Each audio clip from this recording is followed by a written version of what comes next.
Baik, terima kasih. Assalamualaikum warahmatullahi wabarakatuh. Selamat sore dan salam sejahtera bagi kita sekalian. Yang terhormat Ketua DPR Provinsi Sulawesi Tenggara yang hadir secara virtual, yang terhormat Kepala BKPM, yang terhormat Menteri Pariwisata dan Ekonomi Kreatif, yang terhormat Menteri Pertanian Republik Indonesia, yang terhormat Pangdam 14 Hasanuddin, yang terhormat pimpinan Tribun News, para hadirin undangan para bupati yang sempat hadir yang secara virtual, para undangan dan seluruh peserta yang berbahagia. Sebelum saya menyampaikan topik daripada tema yang diberikan oleh Tribun kepada Bapak Gubernur, izinkan saya menyampaikan permohonan maaf dari Bapak Gubernur yang sedianya akan hadir membawakan materi ini, namun karena pada hari ini beliau sedang melakukan tugas dinas di Jakarta, sehingga saya disampaikan untuk mewakili beliau. Dan tentunya mohon perkenan, mohon maaf pada Direktur Tribun News sendiri ini. Ya.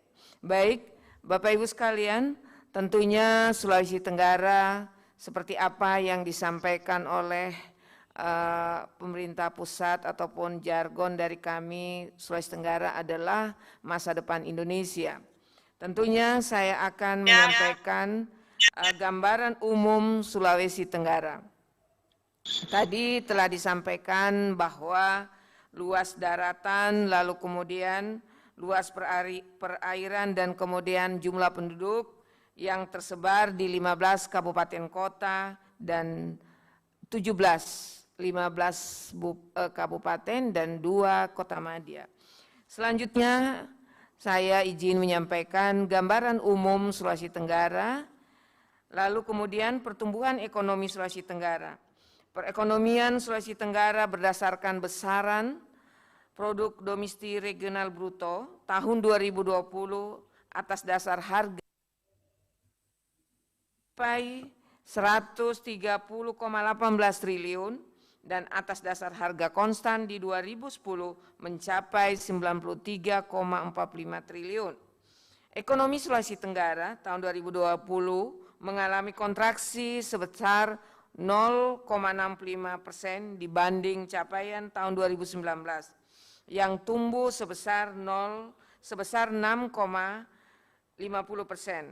Secara umum, pemicu kontraksi yaitu dari sisi produksi, kontraksi terdalam terjadi pada lapangan usaha transportasi dan pergudangan sebesar 5,25%.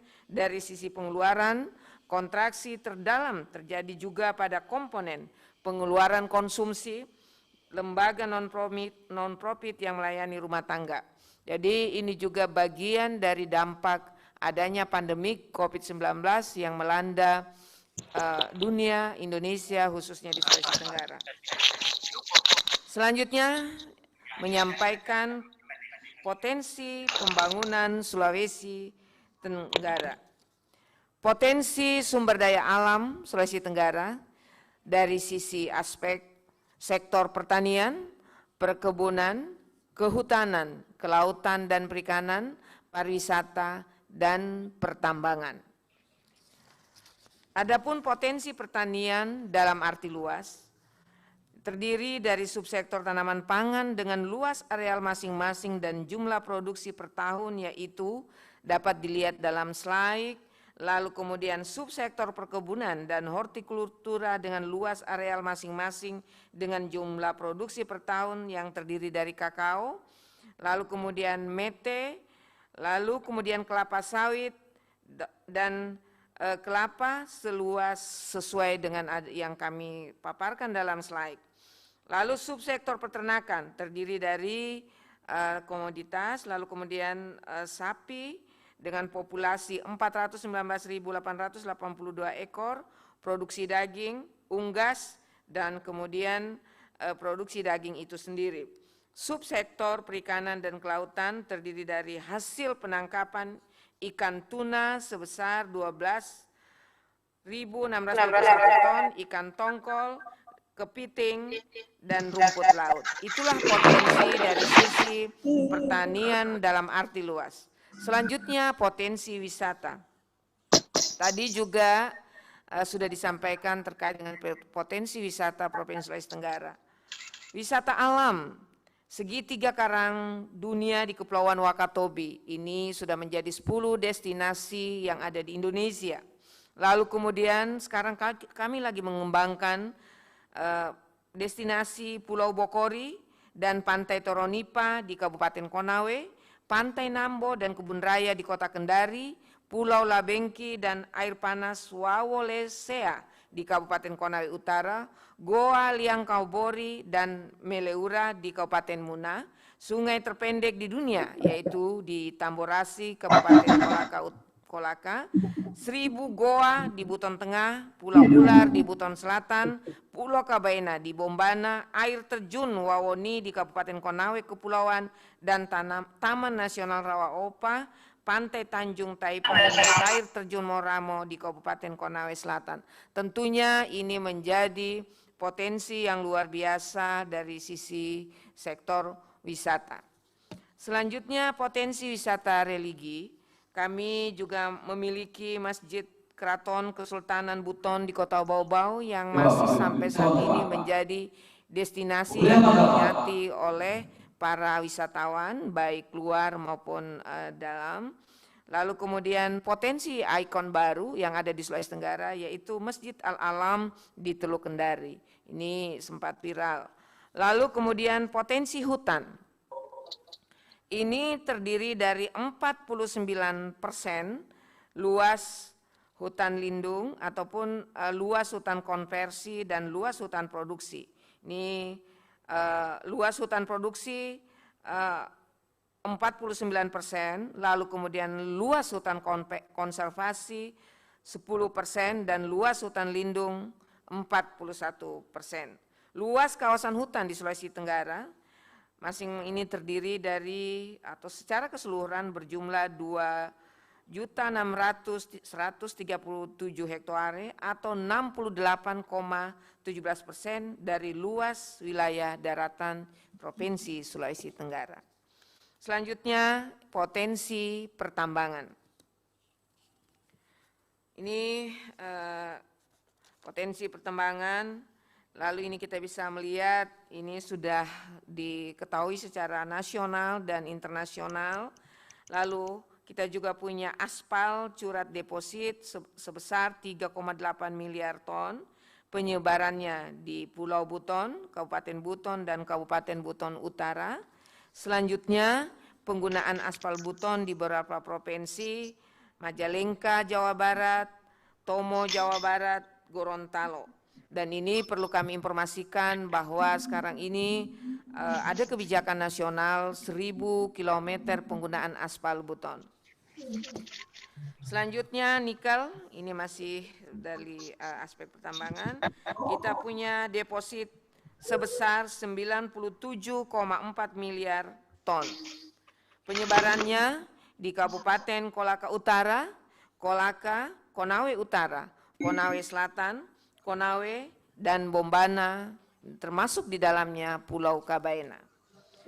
Emas, kami juga punya emas, estimasi deposit sebesar 1,125 juta ton. Penyebarannya di Kabupaten Bombana dan beberapa kabupaten lain yang sedang diteliti.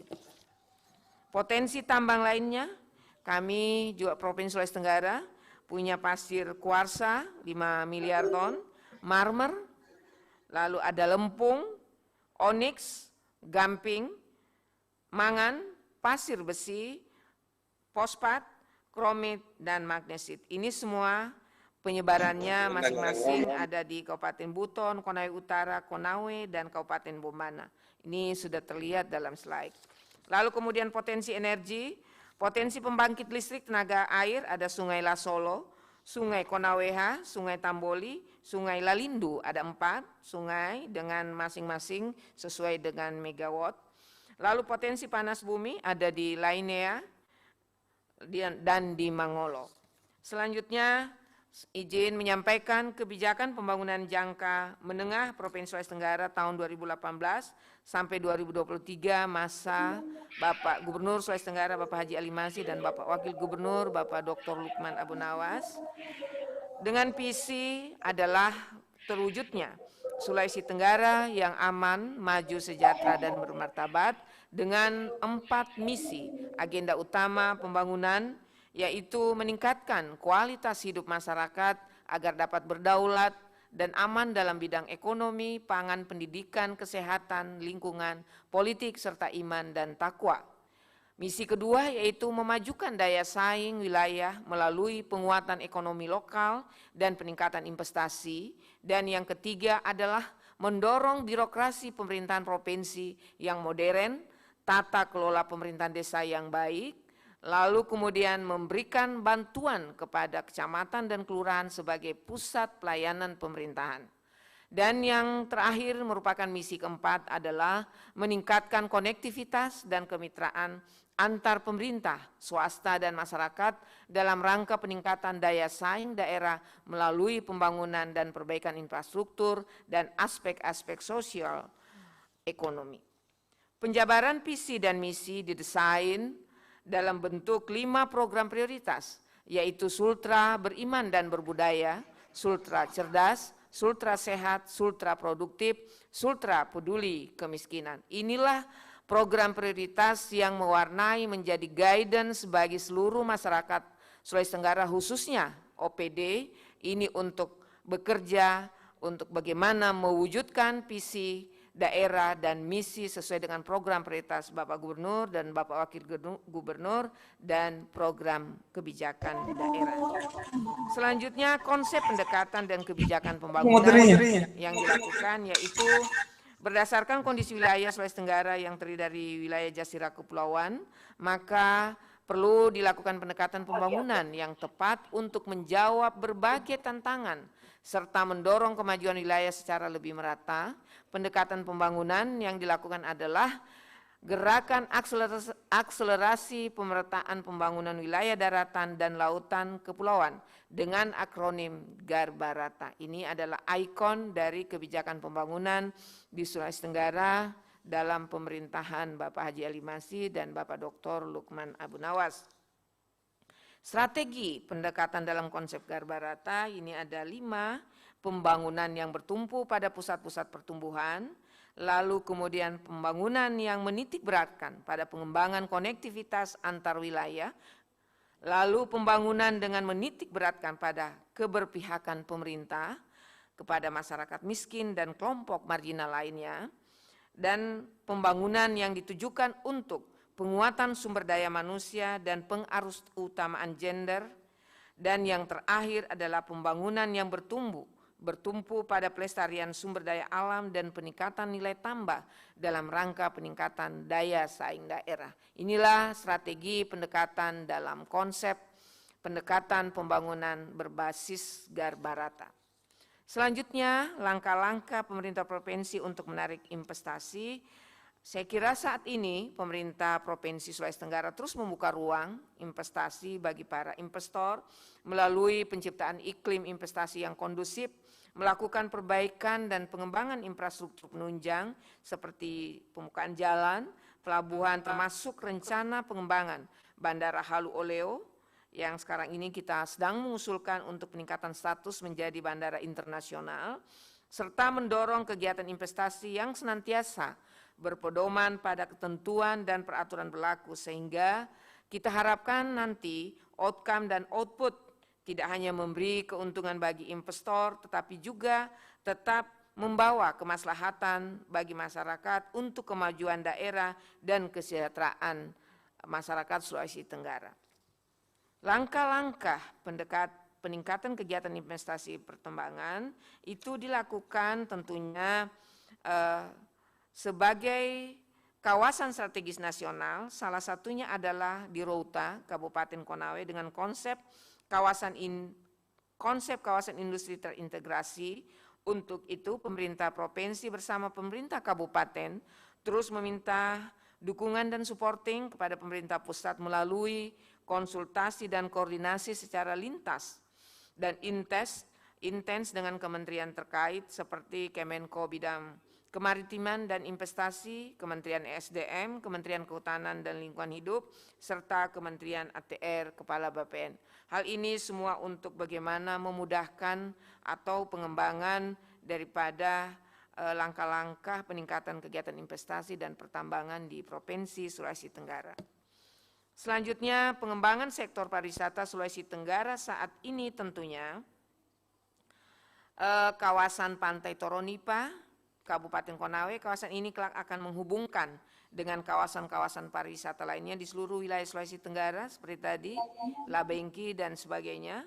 Lalu kemudian mencermati kondisi COVID saat ini, maka tentunya pembangunan di sektor pariwisata, pemerintah daerah membangun kerjasama yang sinergi antara dalam konteks kolaborasi pentak helix antara pemerintah pusat dan pemerintah daerah, legislatif, TNI Polri, pelaku usaha, akademisi, media, dan elemen terkait lainnya.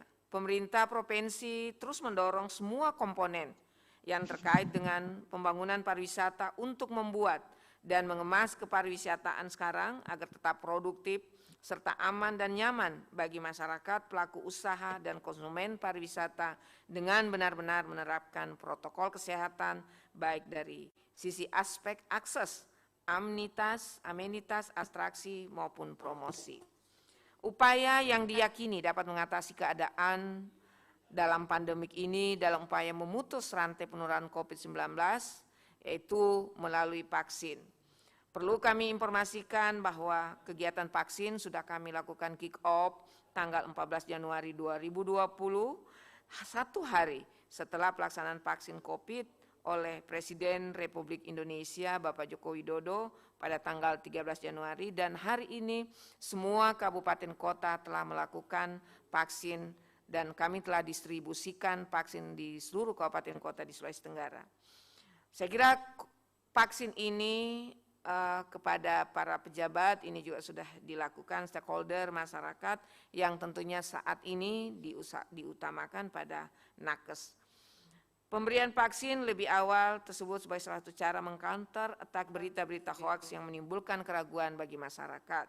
Kegiatan vaksinasi terus berjalan di Sulawesi Tenggara dan kami upayakan saat ini di tahap kedua, maka seluruh pelayan publik dan ASN akan divaksin. Saya kira itu yang dapat kami sampaikan. Jaya Tribun News mudah-mudahan menjadi partner dari mitra dari pemerintah Provinsi Sulawesi Tenggara untuk membangun daerah Sulawesi Tenggara yang kita cintai ini. Demikian dari kami, mohon maaf apabila ada hal yang kurang berkenan.